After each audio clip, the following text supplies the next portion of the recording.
शिराळा बस स्थानक या ठिकाणी एसटी महामंडळाचे जे काही धोरण असेल किंवा 15% त्यांची जी भाडेवाढ आहे याच्या विरोधात राष्ट्रवादी शरदचंद्र पक्षाचे जिल्हाध्यक्ष युवकांचे व यशवंत उद्योग समूहाचे चेअरमन रणधीर पापा व विराज उद्योग समूहाचे चेअरमन विराज नाईक या दोघांच्या नेतृत्वाखाली आज फार मोठा असा इथं आंदोलन छेडलेलं आहे।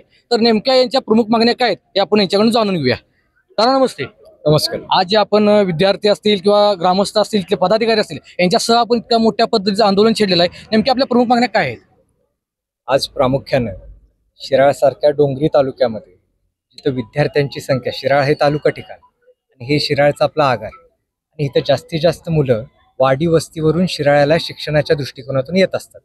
वेळोवेळी गेल्या 60 महिन्यापासून एक असं आमच्या सगळ्यांच्या निदर्शनास येते, विशेष करून विद्यार्थी असतील त्या विद्यार्थ्यांचा आत्ता असणाऱ्या शिराळा जे काय आपला आगार आहे यांचं जे टाइम टेबल आहे त्या टाइम टेबलच्या नुसार ज्या काय फेऱ्या बसच्या चालू आहे ते बघितलं तर ते अतिशय चुकीच्या पद्धतीने त्यांचं वेळापत्रक आहे। रस्त्याने ये जा करत असताना अतिशय लहान मुलं रस्त्या बाजूने चालत असतात। त्यांच्याशी विचारपूस केल्यानंतर असं लक्षात आलं की त्यांना त्या शाळे संपल्याच्या वेळेमध्ये बस उपलब्ध नसल्यामुळं त्यांना ते चालत घरी यावं लागतं। काय पालकांशी बोलल्यानंतर ते सांगतात की आम्ही आमच्या गावातून शिराळा मुलांना आणण्यासाठी रोज संध्याकाळी रोज सकाळी जातो। तर ही आपली असणारी वस्तुस्थिती आहे। काही भागात तर असं निदर्शनास आलं की आता चिखलवाडी सारख्या भागामध्ये की जिथं मोठ्या गावातून येणारी बस त्या गावात भरते आणि परत ज्या छोट्या वाडी वस्तीवरती गेल्यानंतर तिथली मुलं त्या बसमध्ये जागा नसल्यामुळं बसत नाहीत आणि मुलं शाळेलाच जात नाहीत। ही वस्तुस्थिती आमच्या निदर्शनास आली आणि म्हणून आमच्या प्रामुख्यानं इथं असणारे आगार प्रमुख किंवा आपले DC साहेब असतील यांच्याकडे आमच्या प्रामुख्यानं अशा मागण्या आहेत की एक तर हा सगळा गेल्या वर्षभरापासून चाललेला त्यांचा कारभार तो अनियमित आहे आणि म्हणून ह्याच्यावर त्यांनी आता 15%ची दरवाढ केली आणि म्हणून ही दरवाढ त्वरित तिने रद्द केली पाहिजे। दुसरी मागणी अशी आहे आमची की आता आमच्या आगारामध्ये 48 बस आहेत। ही प्रामुख्यानं आगार प्रमुखांच्या नंतर चर्चा केल्यानंतर असं कळतं की जवळजवळ 80 बसेसची यांची मागणी आहे आणि म्हणून हा काय जो मधला आकडा आहे तो लवकरात लवकर शिराळा आगारामध्ये राहिलेल्या ह्या 30-40 ज्या काय बसेस आहेत त्या बसेस लवकरात लवकर आपल्या इथं आल्या पाहिजेत, त्याच्या फेऱ्या वाढल्या पाहिजेत, त्याचं जे काही वेळापत्रक आहे ते योग्य पद्धतीनं झालं पाहिजे आणि प्रामुख्यानं प्राधान्य ह्या सगळ्या फेऱ्यांचं ह्या विद्यार्थ्यांना भेटलं पाहिजे। ही आमची प्रामुख्यानं मागणी आहे। परत आणखी आमची अशी मागणी आहे की जे मुलांना ST बसचे पास जे काढायला लागतात ते आता संपूर्ण तालुक्यामध्ये फक्त शिराळ बस डेपोमध्ये भेटतात। आता इथून मागच्या काळामध्ये कोकरूडला भेटायचं, सागावला भेटायचं, मांगल्याला भेटायचं, परंतु आता मंदूरच्या एका मुलाला जर बस पास काढायचा असेल त्याला फक्त बस पाससाठी इथं यायला लागतं। आता इथं तो अधिकारी असला तर त्याचं काम होतं, नाहीतर परत त्याचा फेरफटका त्या निमित्तानं वाढतो आणि म्हणून आमची मागणी आहे की जसं पूर्वीसारखं एकतर प्रत्येक डेपोमध्ये म्हणजे शिराळ असेल, सागाव असेल, मांगले असेल आणि कोकरूड असेल इथं ते पासची सोय असली पाहिजे आणि त्याच्या पुढे जाऊन आमची अशी मागणी आहे की ज्या त्या शाळेमध्येच आगारांनी पुढाकार घेऊन तिथंच बसच्या पासची मागणी ज्या त्या शाळेमध्येच उपलब्ध झाली पाहिजे। उगाच त्यांना इकडे तिकडे फेराफटका बसला नाही। अशा आमच्या ह्या प्रामुख्याने 3-4 मागण्या आहेत आणि त्या आता आम्ही आगार प्रमुखांची सविस्तर चर्चा केली। आमच्या ज्या काय मागण्या होत्या त्या पॉइंट वाईज आम्ही त्यांच्याशी बोललो तर त्यांनी आम्हाला आश्वासन असं दिलं की आता त्यांच्याकडे ज्या काही बसेस कमी आहेत त्या बसेस त्या मागणी करणार। ज्या काही 30-40 बसेसची मागणी आहे, विशेष करून आता शिराळासारखी जी आपली भौगोलिक परिस्थिती आहे अशी आहे की गावातून वाडीवरती जाण्यासाठी मोठी बस जाऊ शकत नाही, तिथं त्याला वळणाची साधनं नाहीत। त्यामुळे मिनी बस जर आल्या तर बाबा ज्या त्या वाडी वस्तीमध्ये जाऊन ती गावातून वाडी वस्तीमध्ये बस जाईल, तिथं असणाऱ्या मुलांना, मुलींना, नागरिकांना, ज्येष्ठांना, महिलांना काय तालुक्या ठिकाणी या जायचं काय काम असेल तर त्या मिनी बसच्या माध्यमातून होईल। तर त्या मॅडमने आम्हाला सांगितलं की तो त्यांचा पाठपुरावा या ठिकाणी चालू आहे आणि म्हणून बाकीच्या मागण्यासाठी आम्ही त्यांना पुढचा गुरुवार मागितलाय की आता जे प्रामुख्याने जे बसेस कमी आहेत आणि जरी बस कमी असल्या तर त्याचं प्राधान्य विद्यार्थ्यांना कसं भेटतंय त्यासाठी त्यांना पूर्ण वेळापत्रक हे रिशेड्यूल करायला लागणार आणि ते रिशेड्यूलचं वेळापत्रक हे पुढच्या शुक्रवारपर्यंत त्यांचं ते रिशेड्यूल होईल आणि त्यानंतर आम्ही त्या मीटिंगला उपस्थित राहील आणि पुढचं रिशेड्यूल झाल्यानंतर वेळापत्रानुसार इथून पुढची आपल्या बसची वेळापत्रक किंवा त्याचं टाइम टेबल त्यानुसार चालेल।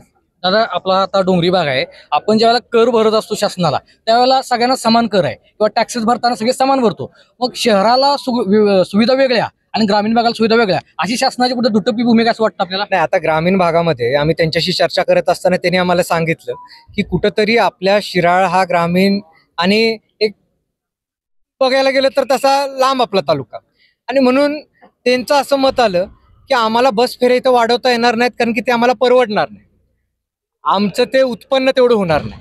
आता मुलांनी तर वर्षाचे बस पास भरले, त्या मुलांना जर त्यांनी उत्पन्न राहू दे पण सोय तर दिली पाहिजे. शेवटी एस.टी. महामंडळ हे आपल्या ग्रामीण भागामध्ये, संपूर्ण महाराष्ट्र राज्यामध्ये एक सोय देण्यासाठी आहे, सर्व्हिस इंडस्ट्री. आणि म्हणून प्रत्येक गोष्टीत जर तुम्ही नफा बघत बसला तर निश्चितपणे तालुक्यामध्ये ही बस सेवा चालणार नाही.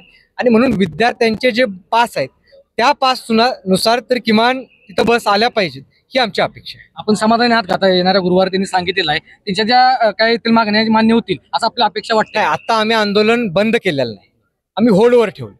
पुढच्या शुक्रवारपर्यंत आम्हाला जर सकारात्मक त्यांनी जर रिशेड्यूल केल्यानंतर जर आमच्या गावातल्या, आता आमच्याकडे जवळजवळ 40 ग्रामपंचायतीचे ठराव आहे, त्या प्रत्येक ठरावामध्ये त्यांची मागणी आहे की बाबा आम्हाला आमच्या गावामध्ये बस येण्यासंदर्भात टायमिंगची काय अपेक्षा आहे किंवा त्या फेऱ्याची काय अपेक्षा आहे. आता त्यानुसार आता कसं आहे की ह्या फेऱ्यामध्ये आपल्याला ते ऍडजस्ट करायला लागेल जोपर्यंत वरून आपल्याला मोठ्या पद्धतीनं बस आपल्या आगारापर्यंत पोहोचवत नाहीत. आता ज्या काय रिशेड्यूल करणार ते जर पुढच्या शुक्रवारच्या असणाऱ्या मिटिंगला आमच्या लक्षात येईल की बाबा त्यांनी जे रिशेड्यूल केले ते आम्हाला अपेक्षित आहे का. जर असलं तरच आम्ही हे आंदोलन मागे घेणार, नाहीतर याच्यापेक्षा मोठं आंदोलन ज्याच्यामध्ये संपूर्ण, आता आम्ही एक काय म्हणतो आपण, एक वॉर्निंग देण्यासाठी, बाबा एक आपल्या तालुक्याचा हा महत्वाचा विषय आहे आणि तो महत्वाचा विषय तुमच्या कानापर्यंत पोहोचण्यासाठी एक आम्ही प्रातिनिधिक स्वरूपातले आंदोलन केले. परंतु आमच्या मागण्या जर पूर्ण नाही झाल्या तर ह्याच्यापेक्षा मोठं आंदोलन करायची ही आमची निश्चितपणे येणाऱ्या काळामध्ये तयारी असणार आहे. बापा, विद्यार्थ्यांच्या बाबतीत एवढं असंवेदनशील का सरकारनं खरं म्हणजे विद्यार्थ्यांच्याकडं बारकाईनं लक्ष देण्याची गरज आहे. विशेषतः ग्रामीण भागामध्ये आज विद्यार्थ्यांची अवस्था एवढी वाईट झालेली आहे की एस.टी. बस वेळेवर नसल्यामुळं विद्यार्थी शाळेला जाऊ शकत नाही आणि मुली विशेष करून एस.टी. इरेग्युलर असल्यामुळे शाळेपर्यंत पोहोचू शकत नाही. पण आपल्या पुरोगामी म्हणणाऱ्या महाराष्ट्रामध्ये हे चित्र हे अतिशय वेदनादायी चित्र आहे आणि आम्हा सगळ्या कार्यकर्त्यांना हीच सगळी महत्त्वाची बाब आज डाचते की एवढ्या सगळ्या परिस्थितीमध्ये एवढ्या सगळ्या सुधारणा बाकीच्या आपण चर्चा करत असताना मुलामुलींच्या शिक्षणाची आबाळ जर निव्वळ एस.टीच्या ह्या अनियमितपणामुळे जर होत असेल तर ते आपल्याला शोभनीय नाही. आम्हा कार्यकर्त्यांना सुद्धा त्याची निश्चितपणे खंत आहे आणि म्हणून हे आमच्या भागापुरतं तरी काय असं नाही, हे बदलावं आणि हे कुठेतरी सुरळीत व्हावं म्हणून आज आम्ही हे आंदोलन करण्यासाठी. शेवटचा प्रश्न बापा, 15% भाडेवाढ ही कुठे इलेक्शन नंतर केलेली, कारण महिलांसाठी सुद्धा जी आता लाडकी बहीण योजना होती याचा निकष, ज्याचा निकषाचा आता त्यांनी अंमलबजावणी सुरू केलेली आहे, तसाच हा प्रकार आहे का? तसाच हा प्रकार आहे. शासनानं इलेक्शनच्या तोंडावर, निवडणुकीच्या तोंडावर सवलतींच्या सगळ्या घोषणा केल्या आणि ह्या सवलती देणं आता जसजसं अडचणीचं ठरायला लागलेलं आहे तसं मग वेगवेगळ्या असणाऱ्या मार्ग काढून, छाननी करून, निकष लावून, यामध्ये काटछाट करून काहीतरी आपल्याला पैसे कसे वाचवता येतील किंवा यामधनं पळवाट कशी काढता येईल हा निश्चितपणे प्रयत्न दिसतोय यामध्ये. हे होते आंदोलनकर्ते यांनी सांगितलेलं आहे की आम्ही फक्त शुक्रवारपर्यंत त्यांना सही दिली, अल्टिमेटम दिलेलं आहे की त्यामध्ये त्यांनी चांगल्या पद्धतीने जर नियोजन केलं तर आम्ही हे आंदोलन थांबवणार आहे. तुर्तात त्यांनी फक्त आंदोलन स्थगित केलेलं नाही तर होल्डवर ठेवलेलं आहे आणि इथून पुढे सुद्धा त्यांच्या मागण्या अशा पद्धतीने जर नाही झाल्या तर इथून पुढे तीव्र पद्धतीने आंदोलन केलं जाणार आहे. एव्हीएन मराठीसाठी शीतल कुमार शेटे, शिराळा.